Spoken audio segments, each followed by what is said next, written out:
It's week 15, and that means playoffs. If you're listening to this, hopefully you made it. And that means there's a lot of work to be done as we hone in on the waiver wire and look for all the remaining values to make that push for the promised land. So join us as we dig into the waiver wire on the Fantasy First Down.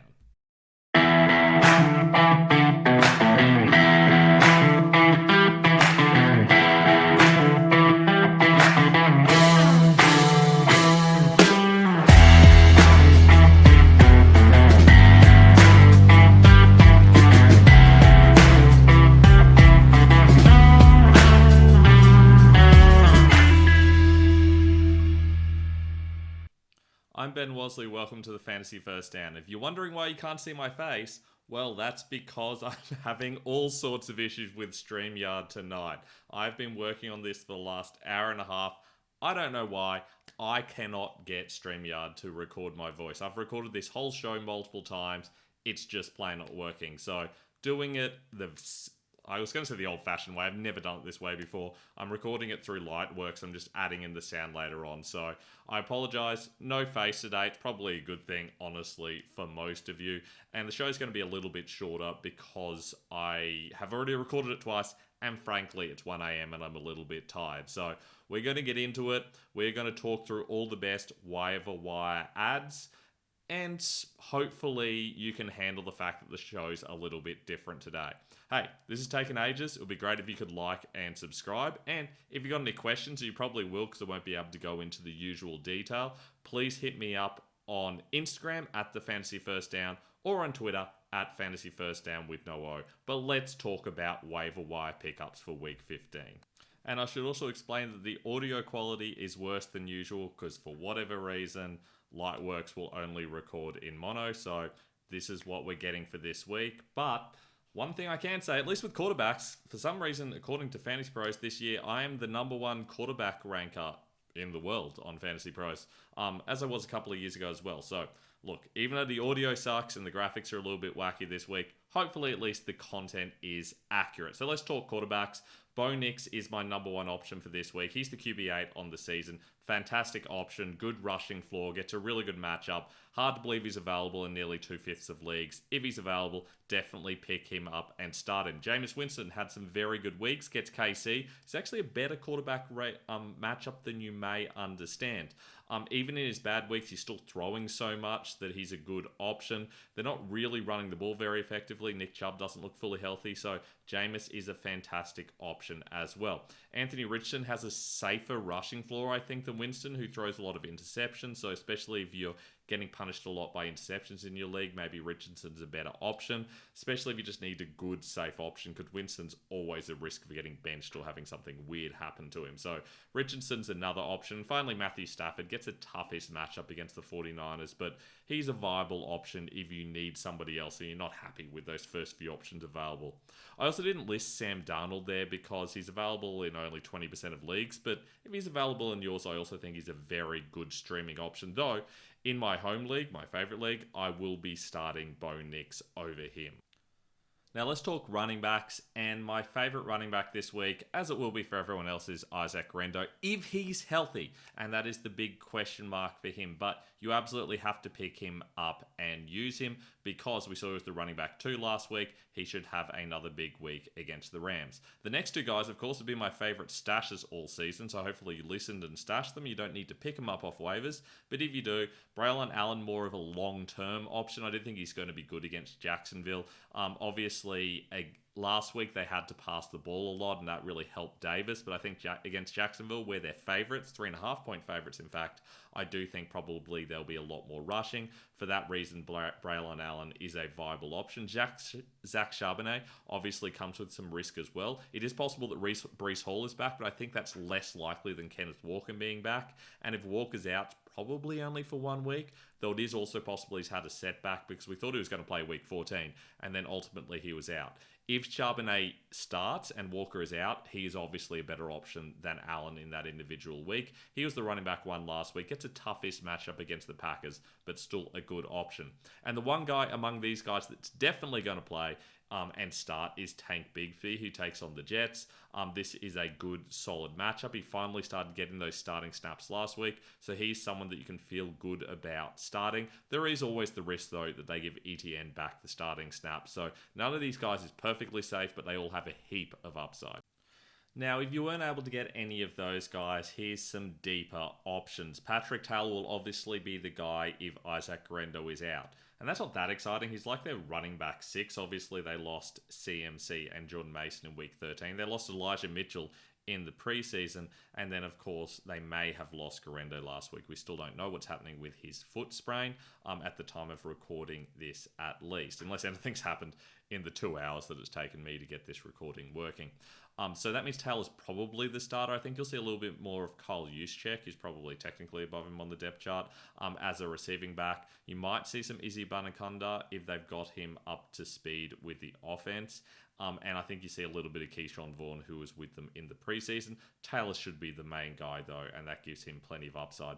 Sincere McCormick will be getting the early down work, assuming that Madison and Zamir White are still out. If Madison and White are back, maybe it's still McCormick. Maybe Madison's the passing down guy over Abdullah. We don't know. McCormick certainly has plenty of upside, but if you see Madison or White come back, he suddenly has a heap of risk. And it's against the Falcons, which is a tough rushing matchup as well. Isaiah Davis, more of a PPR guy. McCormick is a non-PPR or half PPR guy. Davis still comes with risks because he really is the passing down back. This is kind of like starting Ty Johnson, for example. If there's an injury to James Cook, Johnson's not the guy you would really want to go to, but he is still going to get some volume in the passing game, so that gives Davis at least a bit of a floor, but I do think it's going to be mainly Braylon Allen. And finally, Kamani Vidal, again, the passing down guy. He's taken over from Haskins this week. No guarantee he'll keep it this week, but I think he probably does. Unless he takes over the starting work, Gus Edwards, though, I do think Vidal's going to lack the floor or the upside to be useful at any time in the near future. Now, you know I love my stashes, and it's getting a little bit late in the season to be stashing running backs because the injuries are significantly less likely to happen, but the guys with the most upside are by far Blake Corum and Tyler Algier. Algier is more useful on a weekly basis, but I think that Corum has a little bit more upside, plus we've seen Kyron Williams be a little bit more injury prone. So if Williams or Bijan Robinson goes down, these guys will be great. They are definitely worth stacking because they'll be every down running backs and potentially top 10 guys if there's an injury to the guys in front of them. Ray Davis is a good, solid option if James Cook goes down. And of course, Trey Benson is an option if James Conner goes down. But I wouldn't be going in my way to get these guys as much as I would earlier in the season because there's so much less time for them to get injured in. Now, wide receivers, and incredibly, all of these guys are top 18 wide receivers on the season. It's ridiculous that they're all available in at least a quarter of leagues or so. That's crazy to me. Juwan Jennings has been good for weeks, got such a better floor. He's the number one guy over Deebo Samuel at the moment, and without CMC, he's going to get even more volume. Jerry Jeudy's been fantastic, especially with Cedric Tillman out. You can throw on the Chiefs, as we said earlier. He's a top 10 wide receiver on the season. He should have another solid week. Darnell Mooney has been consistently very good. Had a couple of poor weeks, but should bounce back against the Raiders, who have a lot of injuries in their secondary, making them a lot easier to pass on than it was earlier in the season. And finally, Jordan Addison gets a very bad matchup against the Bears. They're top 3 against wide receivers, but he has been very good up to this point in the last couple of weeks. So at least there's a possibility he'll be good, and he could be good later on in the playoffs as well. Now, these deeper guys come with a lot more risk. Christian Watson obviously will lose snaps to Dontavian Wicks if Romeo Doubs comes back. How many, we don't know. Watson's been massively outplaying Wicks, so hopefully that's a good sign for him. But even on a weekly basis, he's risky because he's more of a deep, big play threat. So in a non-PPR or half PPR, I do like him. In PPR, I prefer Adam Thielen. He takes on the Cowboys, which is a solid matchup. Assuming that Jalen Coker doesn't come in and create issues, Coker could come in and take the slot role and move Thielen out wide, or he could go out wide, or maybe do a little bit of both. Maybe there's a committee with both of them and David Moore. We don't know, but that gives Thielen a little bit of risk. Cedric Tillman has even more risk, but it's injury risk. He's also a bit more of a big play guy, and we have seen Jeudy be more effective the last few weeks, so we don't know what Tillman's role would look like, even if he plays. He's had a concussion for a while, So a little bit scary, but he is certainly worth stashing because he could be very good in the last couple of weeks if he comes back and looks good. And finally, Nick Westbrook-Akine. He basically needs a touchdown. He's had 8 in the last 9 weeks, didn't score one this week, which is a rarity for him. That obviously meant his stat line looked really bad, but that's always the case with Westbrook-Akine. You basically just need that touchdown. So if you need a ceiling play with a very low floor, he's an option for you. Now, in deeper options, Josh Palmer is a great option if Ladd McConkey's out. I think he probably isn't. But if McConkey's out, then Palmer will go back to the slot. He's useful in the slot, so he's someone to pick up if McConkey seems to be out. Alec Pierce takes on Denver. Hopefully Sertain's over with Pittman. That means Pierce might get a little bit more freedom. He's the wide receiver 38 in the season, but he has these big boom weeks, and you basically need that to happen for him to pay off. So he's a solid option if you're willing to take that risk. Dontavian Wicks, really only useful if Romeo Dobbs is out, and even then his floor is very low, but we're talking desperation, super deep waiver wire options here. And finally, Devon Vele looked really good in week 13, I believe it was, but he's still not playing very high amount of snaps, still only about 60% of snaps. That makes him very risky. So whether you really want to risk it with Vele or not is entirely up to you. But for me, he's not my favorite option. Now, tight ends, and I've gone a little bit higher in ownership percentage this week because I want to mention a few of these guys I haven't mentioned recently. Jake Ferguson takes on the Panthers. That's the easiest tight end matchup in the league, so he's a solid option. Dalton Kincaid gets a far tougher matchup. This is the hardest matchup in the league, the Lions, but he is a viable option moving forward if he can get back to health. I do think that I wouldn't be starting him in week 15, but he is a worthwhile pickup to see what happens. He might be very good in week 16 and 17. Tucker Kraft, the tight end 6 on the season, the tight end 6 this week, or last week at least, gets a good matchup against Seattle. He is a solid option in the fantasy playoffs. You could also go with someone like a Hunter Henry here, or a Zach Ertz, but I've talked about them plenty. Noah Gray is a really good stash, especially if you get a Kelsey injury, plus he's had at least 4 catches or 4 targets each of the last 3 weeks and a heap of touchdowns too. But I've talked about Grant Calcaterra here. Obviously a top 10 option last week due to his touchdown, but comes with a lot more risks. Probably the 4th passing option behind Saquon, AJ Brown and Devonta Smith, but there are going to be games where he's solid, but only in games where Hurts passes, and he does obviously run a lot. So it comes with a lot more risk, but against the Steelers, who are actually most lenient against tight ends, he is a viable option in week 15. Now, kickers and DSTs, and Kaimi Fairbairn, he's just my favourite kicker overall. He's a fantastically accurate kicker, has had a couple of poor weeks, but he's the kicker 2 on the season, gets the 2nd best kicking matchup this week against Miami. He's a great option. He's coming off a bye, which is why he's available in a quarter of leagues. If he's available in yours, pick him up. Will Reichert's the other good option. We have seen that the Vikings kicker's been someone you want to have all season.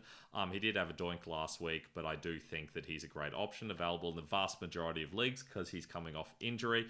We saw before he went on IR, he was very good, and then obviously Parker Romo came in and he was good.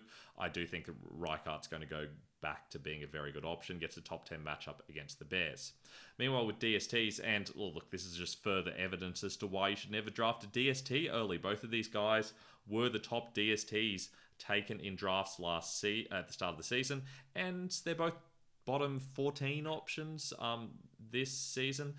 Certainly neither of them's in the top 18, so don't draft DSTs early. As for this week, though, the Ravens get the Giants with Drew Lock, who looked awful last week, or Tommy DeVito, depending on which one starts. That makes them a solid option. They're available in a third of leagues, and the Jets are available in more leagues. They take on Jacksonville with Mac Jones. It's another good matchup. If you don't like either of those guys, you can also go for, say, the Bengals, who get a good matchup this week, or potentially could go the Commanders, who take on the Saints. That's assuming that the Saints don't have Derek Carr, who just broke his non-throwing hand. I think he probably will be out. So in that case, the Commanders are a good option as well. And that is all we have for Week 15's Waiver Wire show. Hopefully we can return to normal programming for the Streamers and Stashes show in a couple of days' time. And of course, the Start Sit show on Saturday. It'd be great if you could like and subscribe on YouTube. Things are usually a lot better looking on the screen than this week, but we're just trying to get that content out to help you with your waivers. And it's 1 a.m. and I frankly need to get to bed. If you've got any questions, hit us up on Instagram at the Fantasy First Down. Our rankings are at ffdfantasyfootball.com. And I look forward to hopefully seeing you guys and speaking to you guys in a couple of days' time. In the meanwhile, Enjoy playoff week. Good luck in your playoff competitions, and I will speak to you guys soon.